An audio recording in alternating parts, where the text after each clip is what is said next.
Hi, welcome back to my channel. Quick recap.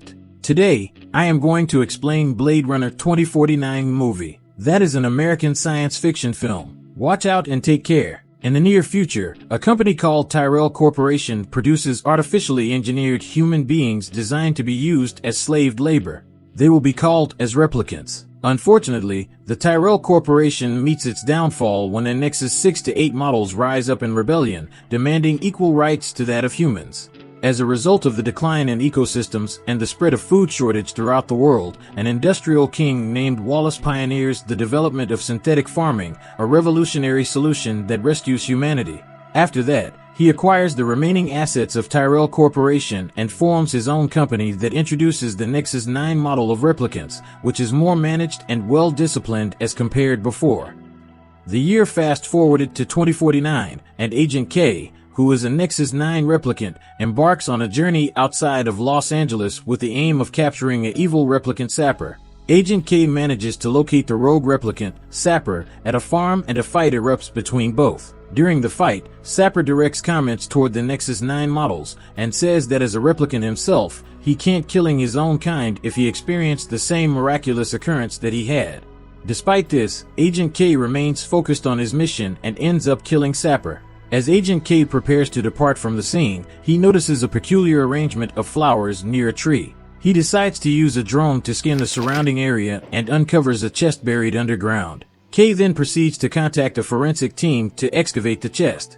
After returning to his office, Agent K undergoes the customary baseline test, which is compulsory for all the replicants to ensure their obedience and mental stability.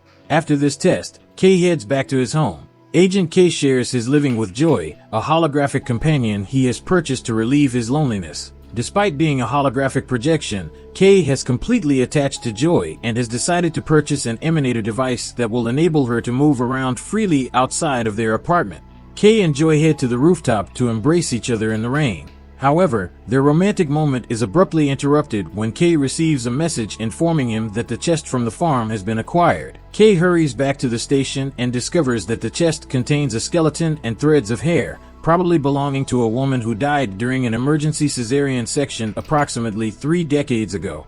Upon closer inspection, K observes a serial number etched on one of the bones, indicating that the deceased individual was not a human but a replicant. Indeed, this revelation is quite astounding, as replicants are not supposed to have the ability to reproduce.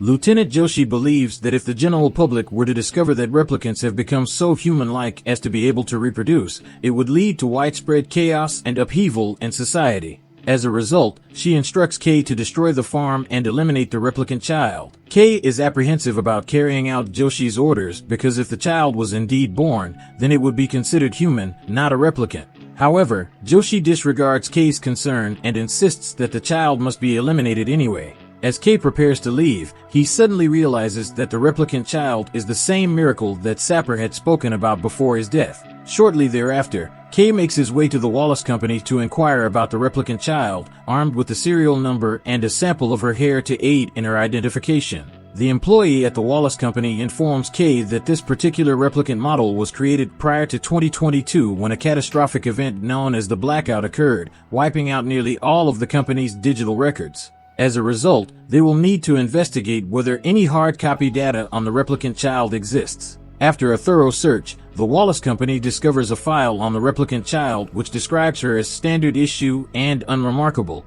Just as K is reviewing the file on the replicant child, he is interrupted by the arrival of a replicant named Love, who grants him access to an old audio recording belonging to an experimental replicant named Rachael, who had coincidentally disappeared 3 decades earlier. K listens to the audio recording and realizes that it was made by a former Blade Runner named Rick, who had a close relationship with Rachael. Following this discovery, K visits to interview an elderly man who had previously worked with Rick. However, the man informs K that Rick had retired and disappeared to live a solitary life, and nobody knows his whereabouts. Meanwhile, Love brings the newest replicant model to Wallace for evaluation and testing. By utilizing a unique device, Wallace checks the functions of the latest replicant model and ultimately orders her termination due to her inability to reproduce. This is a significant setback for Wallace, which is something he's trying to program to no avail. Wallace is aware of the existence of a child that was born to a replicant created by Tyrell Corporation. So he instructs Love to locate the child, as he believes that this development could lead to a new future where replicants are not simply manufactured but rather birthed. Later that evening, an enigmatic individual pays a worker named Mariette to approach Kay while he is dining and determine the extent of his knowledge regarding Sapper. Despite Mariette's attempts to flirt and engage Kay in conversation, he remains unresponsive and uninterested, leaving her efforts to extract information from him unsuccessful. The following day, Kay returns to the farm in an attempt to gather more information and clues. As Kay searches the farm for further clues, he takes notice of the piano's 2 broken keys. Upon closer inspection, he discovers a tin container hidden within the piano containing a baby sock and a photograph of a woman holding a baby beside a tree. While investigating the photograph, Kay revisits the tree and discovers the inscription June 10th, 21 carved into its base. The numbers June 10th, 21 trigger a vision in Kay's mind of a house on fire and a child clutching a toy horse. The disturbing vision leaves Kay deeply troubled. Later, Kay burns down the farm and departs the scene. Love covertly enters the morgue at the station and absconds with all the evidence obtained from the farm, including the bones. In the process, Love kills a laboratory technician. Joshi visits Kay in the evening to inform him about the incident that took place at the station. Joshi expresses curiosity about Kay's memories, to which Kay responds by explaining that his memories were artificially implanted and therefore not genuine. Kay recounts a childhood memory from his time in an orphanage where he was constantly pursued by other children who wanted to take away his toy horse. To prevent the other kids from stealing the wooden horse, young Kay hid it in the furnace, so other children beating him up for it. Kay starts his search for babies who were born on the same date that he found in the records at the farm. Joy accompanies Kay and playfully mocks him for his story about the wooden horse. She points out that the date on the toy matches the one Kay saw at the farm, but he believes it to be only coincidence. Kay shifts his search method from birth dates to DNA, and surprisingly, he discovers 2 babies with identical DNA, which seems impossible. According to the files, 2 children were born and sent to Rachael Orphanage. Unfortunately, the girl died due to a genetic disorder while the boy's whereabouts remained unknown as he disappeared from the records. After this, Kay and Joy travel to San Diego in search of the Rachael's orphanage. During their journey, Kay and Joy's flying car is shot down by scavengers, leading to a crash. Kay loses consciousness, and despite Joy's attempts to revive him, she eventually disappears due to a malfunction without woke him up. Kay regains consciousness just as the scavengers approach his crashed vehicle to break in. He manages to defend himself from their attack just in time. After eliminating some of the men, Kay retrieves his firearm, but realizes that he is being pursued by a large group of armed individuals. Suddenly, projectiles from the sky start firing at the group, which ultimately spares Kay from a potential fight. As it turns out, the source of the aerial assault is Love, who is operating a drone from a remote location. She wants Kay to continue his quest and locate the child on her behalf. After a while, Kay finally discovers the orphanage, where he is warmly received by the children, who are excited to see him. Kay approaches Mr. Cotton and requests access to the records of the children who arrived at the orphanage 30 years ago. When Cotton initially declines, Kay resorts to violence, hitting him to coerce him into cooperating. Reluctantly, Cotton leads Kay to his office. While en route, Kay can't help but notice that the surroundings resemble the orphanage he remembers from his past. As Cotton searches for the records, he realizes that the pages corresponding to the year they need have been removed by someone. After Cotton exits the office, Kay's attention is drawn to an ashtray in the shape of a horse, which inspires him to explore the surroundings further. As Kay continues his search, he stumbles upon the furnace from his memories. Upon looking inside, he discovers his wooden horse, which causes him to have a mental breakdown because if the memories are genuine, it would mean that he may be human after all. Upon returning home, Joy is thrilled to hear Kay's story and starts calling him Joe, claiming that she always knew he was extraordinary. Desiring to confirm the theory of him being the miraculous child, Kay seeks Joe's advice, who suggests he contact the individual responsible for producing memories for replicants. Kay pays a visit to Dr. Anna the following day, and she proceeds to demonstrate to him the process of creating memories that she ultimately sells to Wallace for use in his replicants. Anna clarifies that it's illegal to replicate actual memories and implant them in replicants, and that all of her work is created from scratch. With tears welling up in her eyes, Anna agrees to use her equipment to examine Kay's childhood memory, and upon completing the analysis, she confirms that it is genuine. Overcome with emotion, Kay has an outburst before departing the premises, and is unexpectedly captured by his co-workers. Shortly thereafter, Kay is subjected to the baseline examination, but his emotional turmoil results in him failing the test. An irate Joshi summons Kay to her office to reprimand him for his perceived time wasting, but Kay promptly informs her that he traveled extensively to locate the child, who was being utilized as a standard worker, and that he has already been retired. Upon hearing this news, Joshi expresses her satisfaction and provides Kay with 48 hours to compose himself before retaking the baseline test. However, demands that he surrender his badge and gun before leaving her office. Upon returning home, Kay discovers that Joy has arranged for Mariette to spend the night with him. As Joy is unable to physically touch anything, she projects her hologram onto Mariette, enabling Kay to have an intimate encounter with her, at least technically. The following morning, Mariette surreptitiously plants a tracking device in Kay's jacket. Mariette discovers the wooden horse, but before she can take it, Joy orders her to leave Kay's apartment. Joy prepares to leave the city, realizing that the police will soon come looking for him.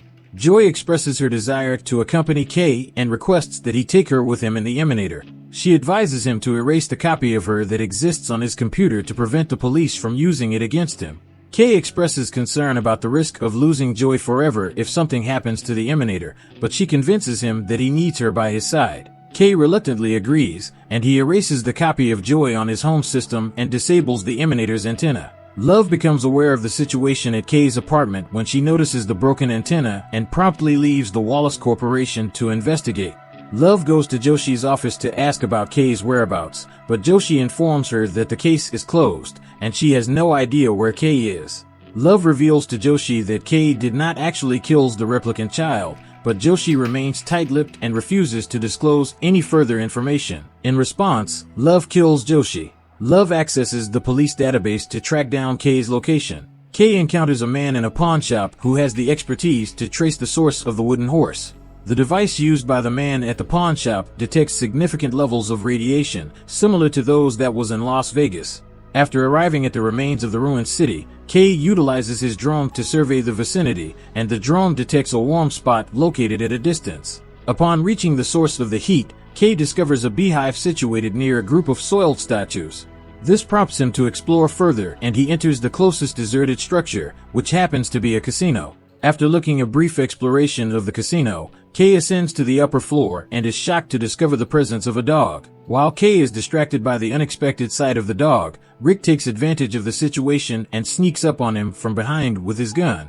Recognizing Kay as a Blade Runner, Rick is skeptical when Kay claims that he only intends to ask a few questions.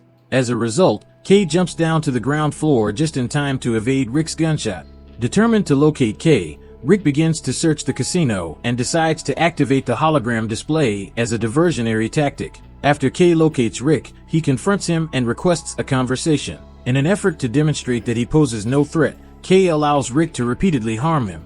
After Kay's actions convince Rick of his true intentions, Rick decides to take Kay to the bar for a drink. Kay makes a guess that Rick and Rachael had a child together. Rick confirms Kay's speculation. Rick explains to Kay that he was unable to meet his own child due to a plan he had put in place. He had taught Sapper and other members of the Replicant Freedom Movement how to conceal their records and evade the authorities. Rick then left Rachael with them and disappeared to avoid bringing any further trouble to his family. Overwhelmed by the memories, Rick leaves the bar.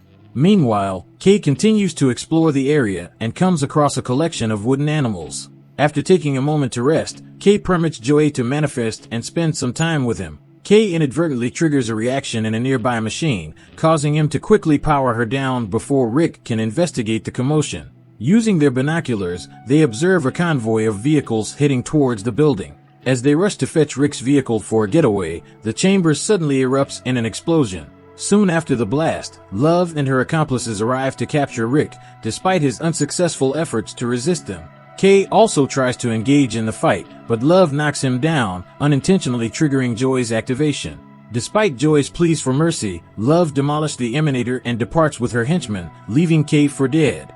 During the evening, a mysterious organization saves Kay and eliminates the tracker. Upon awakening, Kay discovers himself among the Replicant Freedom Movement, in which Mariette is a member. Mariette assures Kay that he can have faith in their cause and introduces him to their leader, Freysa, who possesses a photograph of Rachael and the kid. Freysa was the one who aided Rachael during her delivery and aided in hiding the child. Sapper allowed Kay to kill him since he was also affiliated with their organization and pledged to maintain confidentiality. Fraser discloses that the child was a girl and that she eventually grew up to become Dr. Anna, but they covered her in blue clothing during her hiding to misguide others. Upon discovering that he is not the miraculous child, Kay is devastated. He deduces that when Rick educated their organization on how to scramble records, he unintentionally obtained some of the infant's information and memories, resulting in the false DNA match he discovered on the computers. Fraser recognizes that Anna's existence shows that replicants are more than only slaves, and she desires a revolution to liberate her people. Therefore, she urges Kay to join them. Due to Kay's actions, Wallace got Rick, and it is now Kay's responsibility to eliminate him before Wallace employs him to locate their organization. In the meantime, Rick awakens in a chamber with Wallace, who exposes that he possesses Rachael's skull and the recording of her conversation with Rick. Wallace intimates that Rachael's emotions for Rick were programmed by her designer, who wished to determine if Rick could pregnant her, but Rick refuses to accept this memory. Determined to extract information about the child, Wallace introduces Rick to a replica of Rachael that he created. Rick is emotional upon seeing the replica of his beloved, but he doesn't fall for it because they got the eye color wrong. As a result, Wallace orders Love to kill Rachael before reminding Rick that he has the power to harm him to make him talk. Kay is wandering through the streets when he comes across an advertisement for the Joy AI, which engages with him and convinces him to purchase her. Recalling all the lives that were lost, Kay resolves to revenge his Joy. Kay discover a vehicle and trace Love's vehicle, which is carrying Rick to Wallace's building where he keeps his pain-inducing devices. Kay shoots at Love's vehicle, causing it to collide with a dam. As Kay approaches the vehicle, he opens fire, but Love retaliates and both of them are hit by gunfire of each other. As water from the dam begins to inundate the vehicle, Kay and Love engage in hand-to-hand combat, but Love unveils a concealed knife and stabs Kay. Assuming that she has emerged victorious, Love kisses Kay and abandons him to his fate before returning to the vehicle. Unexpectedly, Kay launches a surprise attack on Love, having used the water to approach her without being noticed. Following a hard-fought struggle, Kay succeeds in killing Love, after which he releases Rick from his building. They make their way to Kay's car by swimming and look on Love's car submerging. Kay observes that Rick's false death will create an opportunity for him to safely reunite with his daughter, as everyone would believe him to be dead. Before entering Anna's labs, Kay gifts Rick the horse, and together they head towards the laboratory. As Rick steps inside the building to finally meet his daughter, he takes a seat on the steps and observes the snowflakes falling from the sky. In this moment, he thinks whether he will make it through his injury from being stabbed. Thanks for watching, guys.